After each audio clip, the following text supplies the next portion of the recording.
오늘은 V-Ray 디스플레이스먼트 맵에 대해서 한번 알아보도록 하겠습니다. 기본적으로 스캔라인하고 100% 똑같습니다. 100%.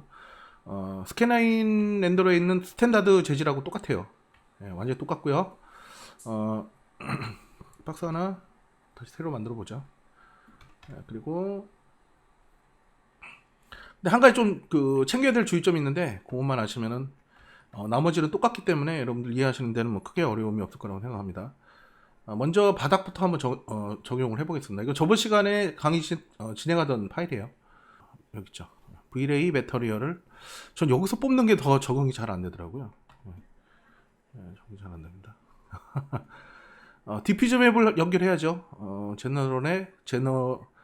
제너럴 이렇게 발음이 안 되죠. 오버라이드 1.0은 디퓨저 맵은 체크하는 게 아닙니다.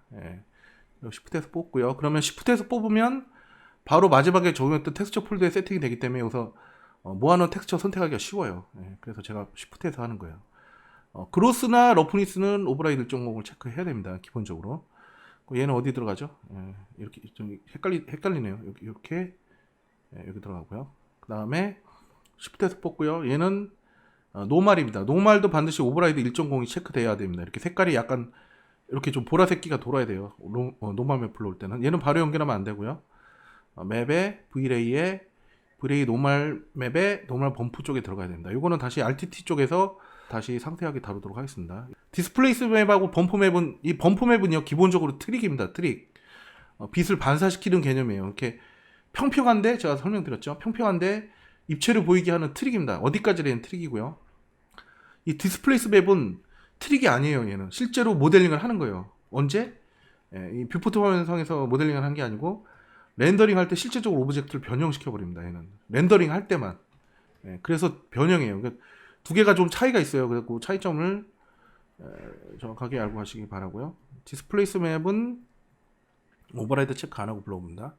그래 놓고 얘를 여기다 연결합니다. 똑같죠? 여기까지는 맥스랑 똑같습니다. 근데 얘가 약간 변하죠? 얘 선택이 되어 있으니까 이 상태에서 이렇게 선택을 해도 되고 이렇게 해서 갖다 넣어도 됩니다. 프레임 버퍼를 작동시켜 보죠. 어떻게 되나? 변하네요. 튀어나옵니다. 얘는. 그죠? 신기한 게 지금 터보 스무스 보고 아무것도 없는데 변해요. GI 렌더러의 특징입니다. 그러니까 모르겠습니다. 보통 우리가 이제 터보 스무스를 얹어가지고 변형을 시켰잖아요. 근데 얘는 그냥 연결만 해도 얘가 렌더링 할 때 면을 나눠줘가지고 이런 식으로 변형을 시킨다. 그래서 이거를 조정을 하려면은 이걸 이제 범프 100으로 가고요. 얘는 한 20 정도. 그래 놓고 잘 안 변하죠, 지금은. 이렇게 한번 적용을 해서 변합니다. 이렇게 해야. 이렇게 내려가서 너무 가까이 붙어 있으니까 조금 떨어져서 관망하죠. 요 맵을 한번 오버라이드를 1.0으로 해볼까요? 어떻게 되나? 한번 체크해보죠. 그래 놓고 다시 업데이트 한번 해봅니다. 뭔 차이가 있는지 모르겠어요. 눈이 짝눈이라 그런 것 같습니다. 그래서 여기서 이렇게 10 이렇게 바꿔주는 훨씬 쉽죠, 얘가. 지금 막 돌기가 이제 경계 보면 아시겠죠? 변형이 됐어요. 근데 보통 일반적으로 V-Ray나 이런 렌더러에서는요 이렇게 적용을 안 하고요. 보통 유저들이 어떻게 작업을 하냐면 여기다가 V-Ray 디스플레이스 메소드라는 모디파이어를 얹어서 작동시킵니다. 작동시키면요. 얘는 지금 아무것도 지금 없죠. 여기다가 맵을 이걸 떼서요. 떼면 지금 다시 원래대로 돌아오죠. 얘를 여기다 연결시켜요. 이렇게 갖다 붙입니다. 그러면 인스턴 상태로 들어가면서 이제부터 얘는 변형은 이 맵으로 변형을 시키긴 하는데 이 매터리얼에서 하는 게 아니라 모디파이어에서 적용을 하는 거예요. 모디파이어에서 디스플레이스 맵을 제어를 합니다. 제어를 하는데 일단 한번 해보죠. 지금 세 가지 옵션이 있습니다. 여기 세 가지가 옵션인데 조금 틀립니다. 제 세 가지 옵션이. 일단 이 상태에서 한번 해보죠. 지금 뭐 변화가 없죠. 변화가 없는 게 아니라 약간 변형이 된 거예요. 이거 좀 올려볼까요? 0.3 정도. 그래서 업데이트 하면요. 이렇게 변합니다. 그죠? 0.1 변하죠. 이 2D 맵핑이라는 거는 이 랜드스케이프라고 해가지고 말 그대로 이 플랜 상태의 오브젝트에 적용할 때는 이게 최적이고요. 이 3D 오브젝트랑 सब디비전은 플레인이 아니라 이제 이런 박스 같은 형태의 오브젝트에 적용하는데 효과가 좋습니다. 예, 그걸 한번 이거 한번 재질 지어보고요. 이거를 카피해서요. 여기다 놓고 페이스트해요. 그리고 얘는 매트리얼 지어보겠습니다.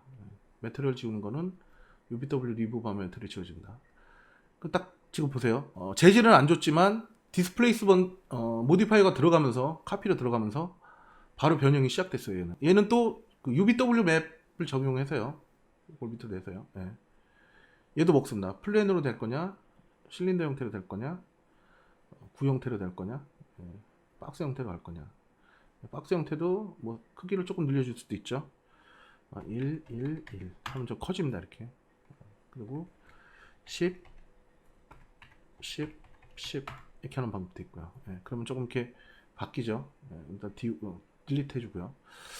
이렇게 해서 적용해 주는데 문제가 생겼어요. 이게 사이사이가 뜨잖아요. 예, 뜰 수밖에 없는 게 이 3D 매핑이라고 돼 있지만 컴퓨터가 계산할 때는 이 평면 6개를 갖다 붙인 거예요. 그러면 우리가 생각할 때 평면 6개가 붙어 있잖아요. 그러면은 요 각자 요 면대로 따로따로 이쪽으로 다 변형을 시키는 겁니다. 그럼 요 사이에 있는 애들, 요 붙어 있는 엣지들 어떻게 되죠? 예전에 제가 그 터보 스무스 스무딩 그룹별로 나날을 했을 때 요쪽 면은 이렇게 엣지가 이렇게 가는데 여기는 딱딱 각이 지니까 여기 꼬이는 거 기억나시죠? 그거랑 똑같은 원리예요. 예. 그렇게 이해하시면 돼요. 그래서 요거를 수정해주는 방법은요. 여기 밑에 내려가셔가지고 벡터 디스플레이스먼트를 오브젝트로 바꿔주면은 이게 딱 붙습니다. 한번 해볼까요? 잘 한번 돼요. 그러면 요거를 바꿔본다. सब디비전으로 바꿔보고요. सब디비전 하면 완전 동그랗게 되거든요. 이 상태에서 이걸 바꿔줍니다. 그러면 다시 해볼까요? 이런 식으로 딱 달라붙어요. 요거는 지금 오브젝트 상태도 있고 옵션이 그 다음에 디세이블드 상태가 있는데 요거 सब디비전 상태로 들어가면은 굳이 이 옵션이 오브젝트로 안 돼 있어도 됩니다. 이거는 이렇게 이해하시면 돼요. 얘는 이렇게 변형되면요 이 자체로 뜨기 때문에 각 면을 따로따로 변형시켜 가지고 붙이는 거고요. 얘 같은 경우는 그래서 오브젝트 하면 지금 붙죠. 왔다 갔다 하네요 이놈이. 제가 아까 테스트 했을 때는 이렇게 해서 붙었거든요. 이렇게 하면 되겠네요. 안 돼가지고 요거로 해보려고 그랬는데 요거는 차이점이 이겁니다. 잠깐 끄고요. 이 두 개의 차이점은요. 이거 잠깐 숨기고요. 여기다 에디트 풀리 얹고요. 제가 얘는 지금 동그라졌잖아요. 시프트 하고 복사하고요. 오케이 하고요. 그래 컨트롤 A로 해줍니다. 이 상태에서 터보 스무스면 어떻게 되죠? 이렇게 동그라집니다. 근데 이 상태에서 터보 스무스를 주는데 스무디 글루별로 조락하면 이렇게 되는 거죠. 요 차이예요, 요 차이. 그러니까 이제 이걸 역이용하면 얘를 동그랗게 सब디비전을 들어가면 동그라져요. 근데 그거를 동그랗게 안 해주려면 짱구를 굴리는 거죠, 여러분들이. 그러면 배웠는데 면수가 좀 많으면은 덜 꿇어진다고 했으니까 그거 한번 해보자. 그렇게 하시면 돼요. 이렇게 중간중간에 이렇게 스위프트 루프로 엣지를 추가하거나 이렇게 추가하거나 이렇게 해서 이걸 적용해서요. 여기서 한번 सब디비전을 줘봅니다. 그러면 동그래지지가 않죠. 그죠? 아까 동그래졌잖아요. 동그래지지가 않아요. 이거 버티고 있으니까 엣지들이. 그리고 필요 없으면은 나중에 이거 지우면 됩니다. 이거 지우면 바로 동그래지죠. 이렇게 됩니다. 그리고 이 옵션이 얘가 지금 체크가 안 돼도 결과물이 더 좋네요. 그러니까 요거는 요 두 개랑 요 옵션을 체크해 가시면서 요거 오브젝트하고 디세이블 왔다 갔다 하시면서 결과물 보시면서 하시면 되고요. 요거는 높이, 그죠? 얼마나 변형 많이 할 거냐 값이고요. 0.1. 그 다음에 요거는 시프트라 그래갖고 맵 자체를 옮기는 거예요. 0.2 해볼까요? 맵이 옆으로 이렇게 떠요. 이렇게. 이럴 때 오브젝트를 한번 해볼까요? 어떻게 되나? 오브젝트로 하면 또 달라붙습니다. 그죠? 오브젝트로 가는 게 맞는 것 같아요. 그죠? 다시 0으로 가고요. 그 다음에 또 설명드릴 게 뭐 있나요?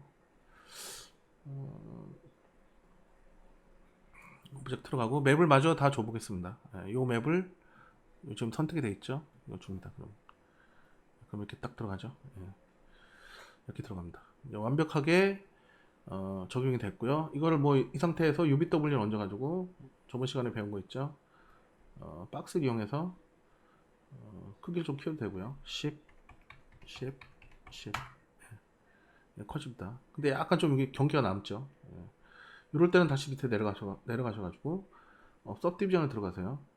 요거서 오브젝트나 아니면 넌으로 한번 해보고 다시 결과물을 보는 거예요. 빠져나옵니다. 이렇게. 그럼 이렇게 좀 괜찮을 수가 있어요. 그러니까 요거는 그래서 제가 두 가지를 알려드린 겁니다. 그때그때 적용해서 맞춰서 쓰시라고. 그 다음에 이렇게 하는 방법이 있고요. UBW로 맥 크기를 제어하는 방법이 있고요. 여기서 트레이 플래너로 바로 제어하는 방법도 있습니다. 여기서 보면 트레이 플래너를 연결합니다. 트레이 플래너가 UBW 역할을 해준다 그랬죠. 저번 시간에. 기억나세요? 기억 안 나시면 안 돼요. 이 재질 쪽은요. 한 번만 해보면 알아요. 한 번만. 그러니까 모델링은 연습을 많이 해야 되는데 얘는 한 번만 성공하면요. 원리만 알고 한 번만 성공하면 그 다음에는 그거 응용이거든요. 그래서 그거는 그렇게 어렵지 않게 할 수 있습니다. 이걸 여기다 놓은 겁니다. 여기다가 트레이 플래너가 적용된 상태죠. 이렇게 많이 이게 맵이 엄청 작게 적용된 거예요. 이거는 이거를 값을 올려줘 봅니다. 한 10 정도. 얘가 저 크기를 조정하는 거예요. 변하죠 이렇게. 그럼 얘를 똑같이 복사해 갖고요. 얘 지우고요. 그 다음에 이렇게 선택하세요. 얘를 여기다 연결합니다. 이렇게 연결하면 텍스처 하면 얘가 딱 들어가죠. 쉬프트에서 여기다 연결하면은 텍스처 하면 들어가고요. 쉬프트에서 연결해서 텍스처 선택하면 얘가 사이에 자동으로 끼어 들어간다. 이렇게. 그리고 딱 보면 지금 매픽이 제대로 안 돼 있는 상태에서도 이 트라이 플래너를 이용해 가지고 매픽을 해 가지고 제대로 텍스처가 입혀졌습니다. 그렇죠? 이게 그 스캔라인의 이제 박스 블렌더 맵도 이거랑 비슷합니다. 맵에 보면 제너럴에 박스 블렌더 맵 있죠? 이걸 한번 해볼까요? 요거는 6면에 요거보단 조금 좋은 게 얘는 텍스처가 디퍼런트 텍스처 하면은 같은 텍스처를 적용해라. X, Y, Z 세 가지밖에 적용 못하는데 얘는 맵을 6개나 쓸 수가 있어요. 그러니까 6면을 전부 다른 맵을 입힐 수가 있습니다. 그게 강점이에요. 그리고 경계부는 싹 블렌드 처리를 해줍니다. 이게 뭉개주는 거죠. 얘를 한번 해볼까요? 하나만. 얘를 한번 여기다 집어넣어 봅니다. 이렇게 해서 하나만 해보죠. 뭐 이렇게 어떻게 되나 하고 텍스처 맵 하고요. 얘는 하나만 하면 한 가지 맵이 모든 면에 다 들어간 거예요. 이 상태에서 한번 볼까요? 어떻게 되나? 이 상태 진짜 들어갔나요? 잘 들어간 건지 안 들어간 건지 모르겠네요. 얘가 업데이트가 될 때가 있고 안 될 때가 있어가지고 얘를 한번 테스트 해봐야 되겠네요. 이렇게 해서 지우고요. 델키 누르면 지워집니다.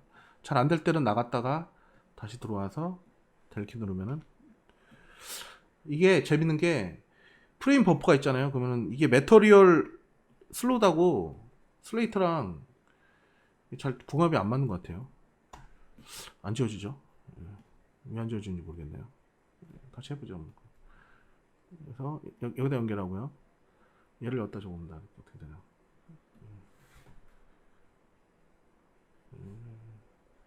맵 스케일로 조절하는 것 같네요. 이거를 맵 스케일을 한 10 정도로 가볼까요? 네, 이걸로 조정하는 거네요. 이게 한 20, 50 정도 해볼까요? 그러면은 여기에 또 얘가 50이고요. 더블 클릭하고요. 얘도 50. 방금 전에 위에 걸 고친 거죠. 작게 적용됐습니다. 나머지도 연결하면은 이렇게 됩니다. 다음 시간에는 합성하고 이런 거 한번 해보도록 하겠습니다. 이번 시간에는 디스플레이스 맵 관련해 갖고 한번 알아봤습니다. 그리고 끝나기 전에요. 이거 한번 지우고요.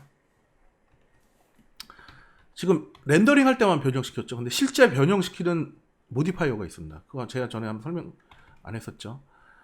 여기 보면 그거까지 마저 설명하고 마칠게요. 간단히. 여기 보면 디스플레이스 맵이라고 있습니다. 이게 상당히 많이 써요. 이것도 디스플레이스 모디파이어라고 있고요. 얘는 기본적으로 얘가 맵이 확보가 돼야 돼요. 일단 뭐 렌더링 할 때는 한 요 정도만 하고요. 부담되니까. 실제로 한 요 정도만 하고요. 어느 정도 변형이 되는지 봐야 되니까. 렌더링 할 때는 더 올립니다. 이렇게. 그래 놓고 여기다가 맵을 줘요. 맵을 주는데 어떤 맵을 주냐? 우리들 맨날 하는 거 있죠? 뭐 있죠? 요거 있죠. 하이트 맵. 예. 더블 클릭하고 Z 하면 코앞입니다. 얘를 갖다 놓습니다. 여기다가. 예. 딱 갖다 놓으면 이렇게 지금 아무 변화가 없죠. 변화가 없는 게 얼마큼 변형할지를 입력을 안 해줬잖아요. 그 디스플레이 셋 맵은 수치 조정하는 거 있죠. 이걸 컨트롤로 올려봐요. 이렇게. 그럼 올라갑니다. 이렇게. 이 맵대로 올라가는 거예요. 이렇게 올라갑니다. 이 상태에서 이게 지금 렌더링 할 때는 인터레이션 4로 올라가는 거고요. 실제로는 2만 변형시킨 겁니다. 이걸 올리면 4랑 똑같이 되면 실제로 렌더링 할 때는 이렇게 나오겠죠. 이게 0이면 변화가 안 된 거고요. 1이면 이 형태만 나타나는 겁니다. 그러니까 왜냐면 왜 이게 필요하냐면 지형 제작하는데 예를 들어서 이게 완전 밑자고 렌더링 할 때만 표시가 되면 이게 도대체 어떻게 되는 건지 잘 모르잖아요. 어디가 튀어나와 있고 막힌 건지 모르니까 그런 거를 감지하라고 이렇게 나온 겁니다. 렌더링 할 때 이렇게 나오죠. 이렇게 쓰고요. 그 다음에 얘 같은 경우 다시 이렇게 컷 해갖고요. 카피해서요. 아니면 지우고요. 박스를 하나 만듭니다. 다시 얘에다가 페이스트해서 붙여넣어봅니다. 페이스트. 그럼 딱 들어가죠. 그 맵이 그대로 다 들어간 거예요. 아까 그것까지. 근데 얘 같은 경우 지금 보면 어떻게 변형시킬 건지를 방법을 알려줘요. 아까 그거랑 비슷하죠. VLA 메소드랑. 플래너는 이 판때기 상태로 저 맵 있죠. 요 맵 상태로 이렇게 변형을 시킨 거고요. 그러니까 얘는 밑에서부터 다 딸려 올라가죠. 예. 이렇게 정상이죠. 이게 하나 올려놓고 이렇게 할까요? 하나 더 올릴까요? 밑에서부터 그냥 다 전부 다 이렇게 밀어서 올리는 거예요. 근데 예를 들어서 실린더 형태를 바꾸면요 이렇게 됩니다. 근데 높이가 안 맞죠? 높이 한번 올려보겠습니다. 그러면 여기 밑에 기조부가 있거든요. 이렇게 하면 이렇게 변형이 됩니다. 이게. 저번 시간에 좀 봤던 거랑 비슷하죠. 이렇게 되고요. 그 다음에 캡하면 위아래도 같이 올라갑니다. 이렇게 돌아가기도 하고요. 그 다음에 스피어리클 하면 원형 상태로 변형을 시켜주는데 이렇게 됩니다. 이렇게 약간 형이사각적인 모형이나 그 모델링이나 지형 같은 거 만들 때 아주 탁월하고요. 시링크 맵은 뭐 됐고요. 그 다음에 이제 이거는 기본적으로 UBW 같이 이렇게 맵을 어떻게 적용시킬 거냐를 선택하는 거고요. 중요한 거는 매핑된 걸 사용해라. 딱 누르면은 지금 여기 열어보면요. 이거 꺼보고요. UBW를 열어보면 3 컨트롤 2 하면요. 컨트롤 2 하면 UBW 창이 나옵니다. 이렇게. 얘가 지금 체크를 보면 아시겠지만 모든 면에서 지금 맵 한 장에 다 투영이 된 거예요. 그죠? 박스 형태로 지금 UBW 맵이 적용이 되어 있는 겁니다. 그러니까 얘가 더 지우고요. 적용하면 요 면이 요 면으로 다 튀어나오는 거죠. 근데 그러면 이제 한 가지 여러분들이 생각하는 게 그러면 난 그렇게 적용 안 하고 다르게 한번 해볼랍니다. 수분리 그룹별로 떼가지고 언랩을 해주는 거죠. 여러분들이. 그러면 다시 이렇게 난 이렇게만 할란다. 그러면 어떻게 될까요? 결과 틀려집니다. 이렇게. 그죠? 그러니까 이런 거 같은 경우 글자 있죠. 글자. 글자를 한번 이렇게 해서요. 이거 선택해서 그거 보세요. 어떨 땐 지워지고 안 지워지고 그래요. 더블 클릭 하고요. 요거를 저거로 바꿔보겠습니다. V자로. 요거로 바꿔보면 이렇게 됩니다. 그죠? 이렇게 돼요. 다시 요걸 빼주면요. 결과 한번 보면 값이 높죠? 터보 스무스를 스무딩 그룹별로 한번 줘보겠습니다. 이렇게 쫙 이렇게 나눠볼게요. 그 다음에 하나 올려놓고요. 디스플레이스 맵을 주면 이렇게 요게 맵이 적용된 상태로 이렇게 튀어나오죠. 이렇게 사용합니다. 근데 주로 용도는 얘는 지형 만드는 거예요. 산 만드는 데 많이 써요. 얘 가지고 뭐 저렇게 잘 안 합니다. 저런 거로 뭐 가끔 쓰기도 하는데 그래서 얘 아이콘을 디스플레이스 맵 같은 경우 저는 굉장히 좀 많이 즐겨 쓰는 편이고요. 요게 상단에 빼놨습니다. 이게 아이콘을 보면은 아이콘 자체도 산이에요. 산 모양으로 이렇게 돼 있어요. 이게 갖다 놓으면 설명도 나오긴 하거든요. 설명이 안 나오나요? F1 누르면 나오나요? 어쨌든 anyway, 디스플레이 VLA 디스플레이스 맵과 실제 오브젝트를 변경시키는 디스플레이스 모디파이어하고 두 개 같이 한번 알아봤습니다. 어떻게 좀 비슷하죠? 재질하고 이쪽에 있는 거는 실제로 이제 렌더링 할 때 이제 보여주는 거고요. 예, 렌더링 할 때만 보여주는 거고, 여기 있는 모디파이어는 물론 렌더링 할 때만 보여줄 수도 있지만 터보 스무스를 이용해 갖고요.